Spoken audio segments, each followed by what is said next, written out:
খাদ্যে আধার কার্ড দরকার, আর ভোটের সময় বলছেন ভোটের জন্য আধার কার্ড নেই দরকার। বলছেন নো পাপা, ভোট কাটার জন্য আধার কার্ড দরকার। Yes papa. Humpty Dumpty sat on a wall. বুঝলেন?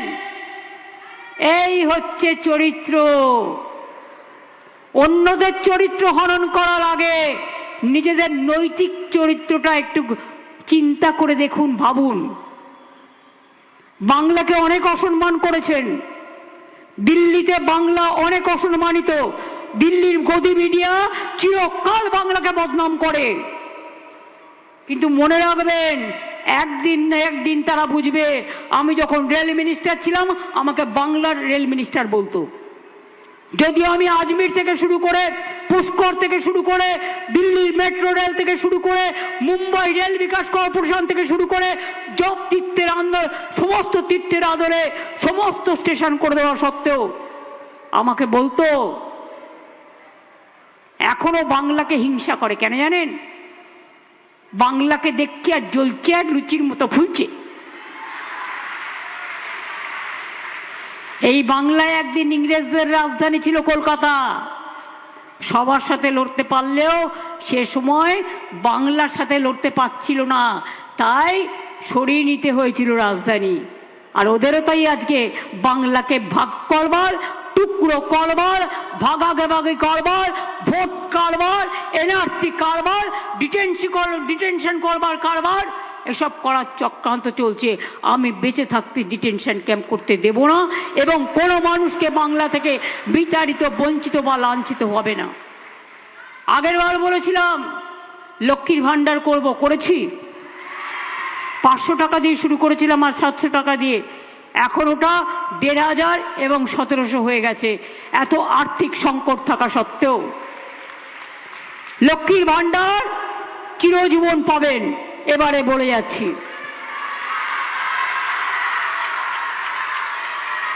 ফেব্রুয়ারি পর্যন্ত যারা নাম লিখিয়েছেন টাকা পেয়ে গেছেন, তারপরে যারা লেখাবেন পরের বারে প্রসেস হবে।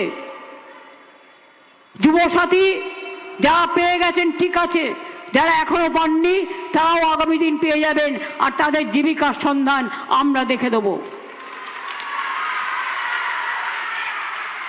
যত কাঁচা বাড়ি আছে পাকা বাড়ি আমরা করে দেব। আর এখনো যে বাড়িতে জল পৌঁছায়নি, 1 কোটি বাড়িতে, 1 কোটি মানুষের বাড়িতে পানীয় জলের নল পৌঁছেছে, বাদ বাকি বাড়িতেও যাতে পৌঁছায় তার ব্যবস্থাও করে দেব। আগের বার বলেছিলাম স্বাস্থ্যসাথী, এবার বলে যাচ্ছি দুয়ারে সরকার বলেছিলাম, হয়েছে? আমার পাড়া আমার সমাধান হয়েছে। 8-10 লক্ষ টাকা করে বুথ ওয়াইজ যেটা দেওয়া হয়েছে সেই কাজের টাকাও দিয়ে দেওয়া হয়েছে। অফিসারদের বাইরে পাঠিয়ে দিয়েছে, তাই যে কাজ এখনো হয়নি সেটাও করে দেবে। এবারে আমরা করব দুয়ারে স্বাস্থ্য, দুয়ারে সরকারের মতো। ডাক্তার আসবে, নার্স আসবে, সিস্টার আসবে, প্যারামেডিক্যাল স্টাফ আসবে। আমি আগেই প্রায় 250 অ্যাম্বুলেন্স এমপিলারের টাকা দিয়ে করে দিয়েছি, যাতে এক্সরে মেশিনও আছে, যাতে স্ক্যানও হয়, যাতে ব্লাড টেস্টও করতে পারে। সুতরাং আগামী দিন দুয়ারে স্বাস্থ্যও আমরা করে দেব। আর তাছাড়াও শান্তি, সংস্কৃতি, সম্প্রীতি, ভাষা, মানুষের মর্যাদা, আপনার খাদ্য, আপনার স্বাস্থ্য, আপনার আশ্রয়, আপনার বাঁচার অধিকার যেমনভাবে করছি তেমনিভাবেই করব। এখান থেকে কোনো দিন, যতদিন বাঁচব, মানুষের সেবা করে যাব। আমার একটাই কাজ, শ্রীকৃষ্ণের উপদেশ, কর্মই ধর্ম। আমি কোনো দিকে তাকাই না, আমি কাজ করে যাই। আর আমি বিশ্বাস করি রামকৃষ্ণ পরমহংসদেবের সর্বধর্ম সমন্বয়। যান দক্ষিণেশ্বরটা গিয়ে দেখে আসবেন, স্কাই ওয়াক, কি সুন্দর লাইট অ্যান্ড সাউন্ড করে দেওয়া হয়েছে। স্বামী বিবেকানন্দের বাড়ি আমি আমাদের সরকারকে দিয়ে কিনিয়েছি, কিনে দিয়ে দিয়েছি। ওদের দখল হয়ে যাচ্ছিল, কেউ জানেন কথা? কত লজ্জার। নিবেদিতার বাড়ি, সিস্টার নিবেদিতা, দার্জিলিংয়ে একটা বাড়ি ছিল, বাগবাজারে একটা ছিল, দুটো বাড়ি আমরা দিয়ে দিয়েছি স্বামী ওই বেলুড় মঠের কাছে। তারাপীঠ করে দিয়েছি উন্নয়ন, জগন্নাথ ধাম করে দিয়েছি। আপনাদের সামনেই তৈরি হচ্ছে দুর্গা অঙ্গন, কাজ শুরু হয়ে গেছে। শিলিগুড়িতে মহাকাল হচ্ছে, জৈনদের মন্দির তৈরি হচ্ছে, রাজারহাটে জমি দিয়েছি। এইভাবেই সংখ্যালঘু একটা কালচারাল সেন্টার হচ্ছে রাজারহাটে, তার জমিও দেওয়া হয়েছে। সবাইকে নিয়ে চলাটাই আমার ধর্ম, ধর্মের নাম কর্ম। ধর্ম মানে মানবিকতা, ধর্ম মানে মনুষ্যত্ব, ধর্ম মানে ভালোবাসা, এটাই সবাই বলে গেছেন। সেটাকে আমরা গান্ধীজি নেতাজি মানব, রবীন্দ্র নজরুল মানব, ক্ষুদিরাম প্রফুল্ল চাকি মানব, ঈশ্বরচন্দ্র বিদ্যাসাগর রাজারাম মোহন রায় মানব, বঙ্কিমচন্দ্র চিত্তরঞ্জন দাস না মানব, নাকি বিজেপির নিজের তৈরি করা একটা বিধর্ম যার সাথে বাংলার ধর্ম সংস্কৃতির কোনো মিল নেই, চাপিয়ে দেয়া ধর্ম মানব? কোনটা?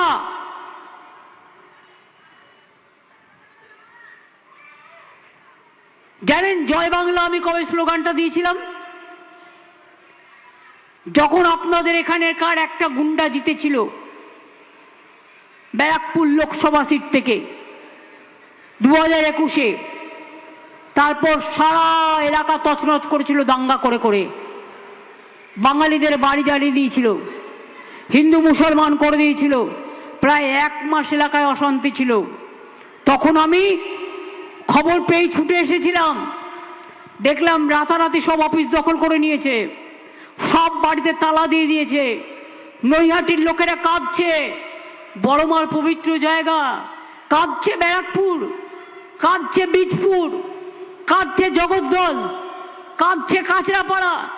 আর আমি যাচ্ছি রাস্তা দিয়ে, আর আমাকে অশ্রাব্য কুশ্রাব্য ভাষায় গালাগালি দেয়া হচ্ছে। আমি কিচ্ছু বলিনি, শুধু একটাই বলেছিলাম, আমার মুখ দিয়ে বেরিয়ে এসেছিল জয় বাংলা। এবং এটাই আজকে আমাদের স্লোগান। যতই করো হামলা, যতই করো হামলা, যতই করো হামলা, তৃণমূল জিতবে বাংলা, জবা ফুল জিতবে বাংলা, মা বোনেরা জিতবে বাংলা, ভাই বোনেরা জিতবে বাংলা, ছাত্র যুব জিতবে বাংলা, শ্রমিক কৃষক জিতবে বাংলা, সর্বধর্ম সমন্বয় আমাদের সম্প্রীতি সংস্কৃতি জিতবে বাংলা। বাংলাকে কিছু দাও না, বদলাবে, পরিবর্তন করবে। আগে তোমাদের পরিবর্তন করো, আগে দিল্লির পরিবর্তন করো, আগে নিজেদের দিকে তাকাও, দেশটা বাঁচাও, তারপরে বাংলার দিকে তাকাও। বাংলাকে করলে হ্যাংলা, জেনে রাখো বাংলা দেবে বদলা। সেই বদলা ভোটের বাক্সে দাঙ্গা করে নয়, পাঙ্গা করে নয়, চক্রান্ত করে নয়, একটা একটা ভোট দিয়ে মুখে তোমাদের ঝামা ঘষে দেওয়া হবে, যাতে আগামী দিন একটা সিটও না পাও, শূন্য হয়ে যাও, শূন্য হয়ে যাও, শূন্য হয়ে যাও, বাংলার মাটি পূর্ণ হয়ে যাক, পূর্ণ হয়ে যাক, পূর্ণ হয়ে যাক। এইটুকু বলে আপনাদের সকলকে শুভ নববর্ষ জানিয়ে, আগাম শুভকামনা জানিয়ে, যে যতই কুৎসা করুক, অপপ্রচার করুক, আজকাল এআই বেরিয়েছে না, ভুলভাবে ভোটের আপনাদের পদবি তুলে দিয়ে কেটে দিয়েছে। আমার ছবি দেখিয়েও যদি উল্টোপাল্টা কথা বলে, তাহলে বুঝবেন ওটা আমি আসল নই, ওটা নকল। ওরা সব কিছু করতে পারে, পারে না বলে এমন কিছু কাজ নেই। যারা কোভিডে মারা গেলে মৃতদেহ সার্টিফিকেটেও একটা করে ছবি লাগায়, তারা কি না করতে পারে বলুন? জন্ম দিতে পারে না, মৃত্যুর জন্য বসে থাকে। আমরা যুদ্ধ নয় শান্তি চাই, আমরা ধ্বংস নয় আমরা সৃষ্টি চাই, আমরা মৃত্যু নয় আমরা জীবন চাই, আমরা মানুষের ভালোবাসা চাই, মানুষই আমাদের সম্পদ। তাই বলি, আমি কিছু আদিবাসী ভাই বোনেদের ডেকেছি। 1.5 মিনিটের একটা গান আছে বাংলাকে নিয়ে। মা বোনেরা, ভাই বোনেরা, ওরা যখন গাইবে আপনারাও সাথে সাথে যদি তাল দেন, তাহলে কৃতজ্ঞ থাকব। আমিও কিন্তু ওদের সাথে তাল দিই, তার কারণ আমি সবাইকে নিয়েই থাকতে চাই। আমি মনে করি আমাদের সংস্কৃতি, এটা আমাদের ধর্ম, এটা আমাদের ভালোবাসা। আমাদের সবাই, এমনকি ওয়াশরুমে গেলেও যেটা বাঙালিরা বাথরুম বলে, গুনগুন করে গান গায়। তার কারণ রবীন্দ্রসঙ্গীত সবাই জানে, নজরুল সবাই জানে, হিন্দি গানও জানে, অন্য গানও জানে। সব গান জানতে অসুবিধের কি আছে?